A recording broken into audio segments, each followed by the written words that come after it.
بسم اللہ الرحمن الرحیم وجاء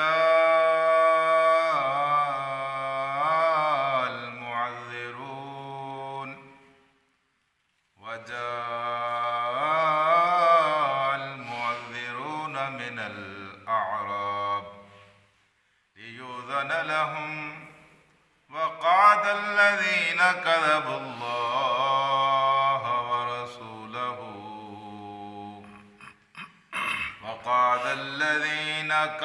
الله ورسوله سيصيب الذين كفروا منهم عذاب عليم صدق اللہ العلی العظیم۔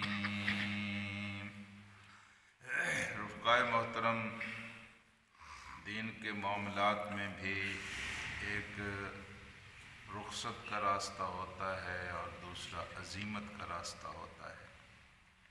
اللہ تبارک و تعالیٰ نے ہر کام میں عذر شرعی کی بنیاد پر رخصتوں کی راہ رکھی ہے، اور اس میں سہولت بھی ہے، اس میں نرمی بھی ہے۔ عزیمت کا راستہ وہ راستہ ہوتا ہے جو مشکل راستہ ہوتا ہے، پختہ عزم اور ارادے کے ساتھ کسی کام کو گزرنا۔ یہ رخصت و رعایت اگرچہ مومن کے لیے بھی ہوتی ہے، لیکن اس سے بالعموم فائدہ وہ لوگ اٹھاتے ہیں جو منافق ہوتے ہیں۔ اس راستے کا وہ ناجائز استعمال کرتے ہیں اور اس سے وہ فائدہ اٹھاتے ہیں۔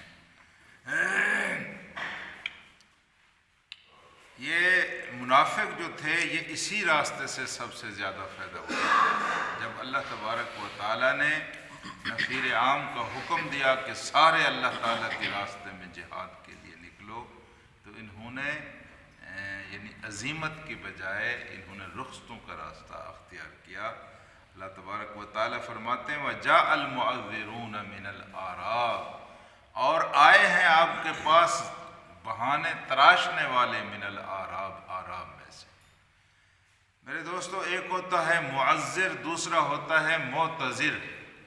معذر وہ ہوتا ہے جو بہانے تراشے، بہانے بنائے، واقعتاً اس کو مجبوری لاحق نہ ہو لیکن وہ مجبوری بنا کر پیش کرے۔ اور ایک ہوتا ہے معتذر۔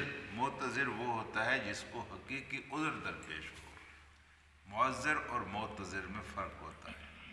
مومن معتذر تو ہو سکتا ہے، مومن معذر نہیں ہو سکتا۔ مومن کو حقیقی عذر لاحق ہو سکتا ہے، مومن کو حقیقی کوئی مجبوری ہو سکتی ہے جس کو ہم عذر شرعی کہتے ہیں، ہاں جی، وہ اس سے تو فائدہ اٹھا سکتا ہے، اور اللہ پاک نے اس کے لیے خود اجازت رکھی ہے اور دروازہ بھی رکھا ہے۔ لیکن معذر جو ہوتا ہے یہ نشانی ہے منافق کی، کہ بہانہ نہ ہو اور بہانہ تراش کرے، بہانہ نہ ہو اور بہانہ بنا کر پیش کرے۔ یہ معذر کا لفظ یہاں استعمال ہوا ہے۔ جاء المعذرون، آئے ہیں آپ کے پاس بہانے تراشنے والے، من الأعراب، اعراب میں سے۔ اعراب کا لفظ عرب سے ہے۔ حضرت اسماعیل علیہ السلام کی ساری اولاد کو عربی کہتے ہیں، ہاں جی۔ بعد میں یہ لفظ سارے ان لوگوں کے اوپر استعمال ہونے لگا جن کی زبان عربی تھی، لیکن بعد میں اصطلاح کچھ اس طرح ہوئی کہ جو مدینہ سے بہر لیتے تھے لوگ، دیہاتوں میں رہتے تھے، چکوں میں رہتے تھے، پنڈوں میں رہتے تھے، بستیوں میں رہتے تھے، ان کو اعراب کہا جانے لگا، اور جو شہروں کے اندر رہتے تھے ان کو مدنی کہا جانے لگا۔ مدینہ کے اندر رہنے والے مدنی اور مدینہ کے باہر رہنے والے اعراب۔ تو جاء المعذرون، بہانے تلاش کرنے والے آئے، بہانے پیش کرنے والے آئے، من الاعراب، باہر میں سے، بدوؤں میں سے، گواروں میں سے آئے۔ حضرات، یہ بہر جو شہر سے خبریں جاتی ہیں یہ بالعموم ان کھاتے پیتے لوگوں کی، ان سرداروں کی، چودھریوں کی اور خانوں کی جاتے ہیں جن کا معاشرے کے اوپر اپنا ایک اثر ہوتا ہے۔ جب ان کو معلوم ہوا کہ فلاں سردار صاحب نے بھی بہانہ ایک بنایا ہے، فلاں چودھری صاحب نے بھی ایک عذر پیش کیا ہے، اور اللہ کے رسول نے ان کو اجازت دی ہے، تو وہاں ایک رو نکلی، ایک رو چل پڑی، ایک راستہ کھل گیا کہ بھئی اس کو بھی اجازت مل گئی، اس کو بھی اجازت مل گئی، اب ہم جائیں اللہ کے رسول کی خدمت میں، ہم بھی بہانے پیش کریں اور ہم بھی اپنے لیے رخصتیں تلاش کرتے رہیں۔ تو اللہ پاک نے اس کی طرف وجاء المعذرون، آئے آپ کے پاس کون؟ معذر، بہانے بنانے والے، بہانے تراشنے والے، من الاعراب، اعراب میں سے، بدوؤں میں سے، دیہاتیوں میں سے، گواروں میں سے، لیجوزن لہم، تاکہ وہ اپنے لیے اجازت مانگیں اللہ کے رسول سے، تاکہ ہم جی نہیں جا سکتے، ہماری یہ مجبوری ہے، آپ نے اس کو تو اجازت دی، اس کو بھی اجازت دے دی ہے، ہمیں بھی اجازت دے دیں۔ اب اللہ پاک نے اس کے اوپر کیا تبصرہ کیا؟ وقعد الذین کذبوا اللہ ورسولہ، وہ اس بات پر خوش ہو گئے ہیں کہ ان لوگوں کے پاس بیٹھے رہیں جنہوں نے اللہ کے سامنے بھی اور اللہ کے رسول کے سامنے جھوٹ بولا ہے، اس بات پر یہ خوش ہو گئے جب اہل ایمان تاریخی عزتیں سمیٹنے کے لیے تبوک کے سفر پر روانہ ہو رہے تھے۔ بڑا مشکل سفر تھا حضرات، کہنے کو تو ہم کہتے ہیں، اگر ہم وہاں ہوتے تو پتہ نہیں ہم کیا کرتے۔ پکی ہوئی فصلیں ہیں، سخت گرمی کا موسم ہے، اور اپنے سے کتنی بڑی طاقتور قوت کے ساتھ مقابلہ ہے، اور گھر سے باہر جا کر مقابلہ کرنا ہے۔ فاصلہ بہت زیادہ تھا، طاقت بڑی تھی، لیکن اہل ایمان جب نکلے تو یہ سعادتوں کے سفر پر نکلے، عظیمتوں کے سفر پر نکلے۔ منافق جو ہے وہ رخصتوں کا بہانہ بیٹھا کر وہاں بیٹھ گئے۔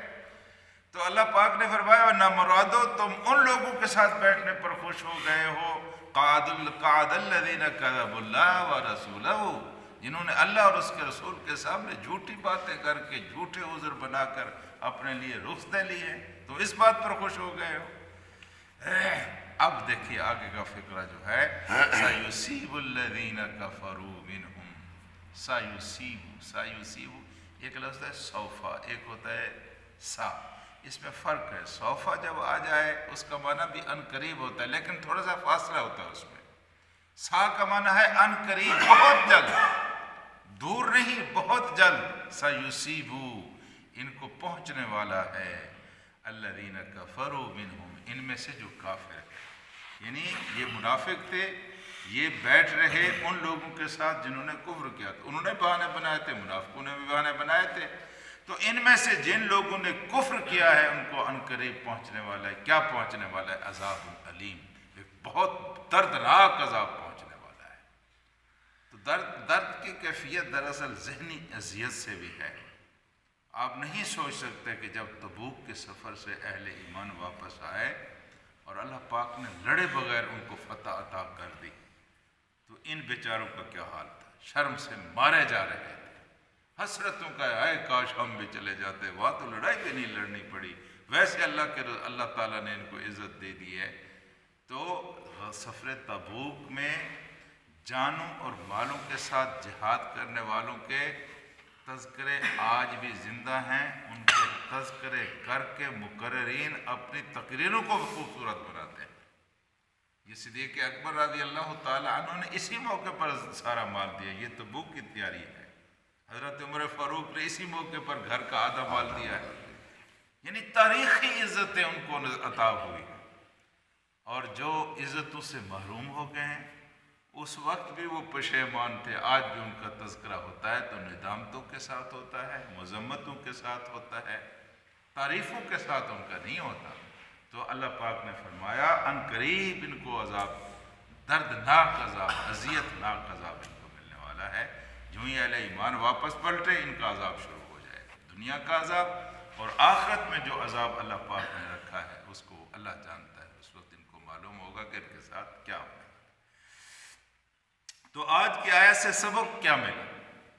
کہ جب کوئی مشکل حالات پیش آئیں، یہ اب بھی ایک مہم چل رہی ہے، ہم نے بھی کئی مہمیں چلائی ہیں، تو بہت سارے آگے جا کر نعرے لگانے والے نعرے لگاتے ہیں، کوئی پرچہ ہو جاتا ہے تو پھر جیل سے وہ لکھ کر دیتے ہیں ہمارا اس تحریک سے کوئی تعلق نہیں ہے، ہم معافی مانگتے ہیں۔ کیا فائدہ بھی؟